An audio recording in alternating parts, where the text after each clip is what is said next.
नमस्कार दोस्तों, आज हम आपके लिए भगवान विष्णु और देवर्षि नारद की एक अनोखी कहानी लेकर आए हैं। पौराणिक कथाओं के अनुसार एक बार देवर्षि नारद को इस बात का बहुत घमंड हो गया था कि कामदेव भी उनकी तपस्या व ब्रह्मचार्य भंग नहीं कर पाए हैं।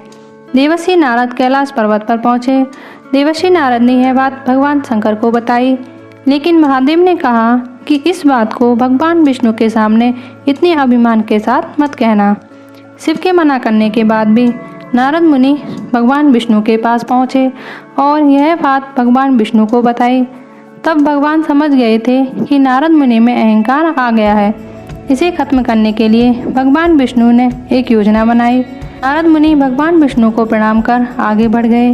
रास्ते में नारद मुनि को एक सुंदर भवन दिखाई दिया, जहाँ वहाँ की राजकुमारी के स्वयंवर का आयोजन हो रहा था। नारद उस जगह पर पहुँचे और वहाँ की राजकुमारी विश्वमोहिनी को देखकर मोहित हो गए। भगवान विष्णु की माया के कारण यह सब हो रहा था। राजकुमारी का सुंदर रूप नारद मुनि के तप को भंग कर चुका था, जिस कारण उन्होंने इस स्वयंवर में हिस्सा लेने का मन बना लिया। राजकुमारी को पाने की इच्छा में नारद मुनि अपने स्वामी भगवान विष्णु की शरण में और उनसे उनके समान सुंदर रूप पाने की इच्छा जाहिर की। भगवान विष्णु ने नारद की इच्छा के अनुसार उन्हें रूप भी दे दिया। नारद नहीं जानते थे कि भगवान विष्णु का एक रूप वानर रूप भी है।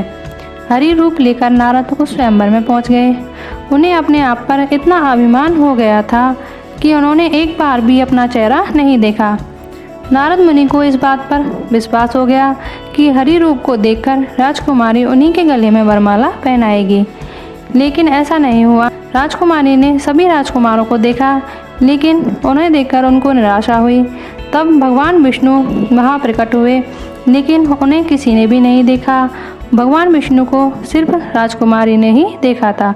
राजकुमारी ने सभी राजकुमारों को छोड़कर भगवान विष्णु के गले में माला डाल दी और भगवान विष्णु राजकुमारी के साथ अंतर्ध्यान हो गए। नारद के रूप को देखकर जब उनकी हंसी उड़ाई गई तो उन्होंने सरोवर में जाकर अपना चेहरा देखा और उन्हें भगवान विष्णु पर क्रोध आया।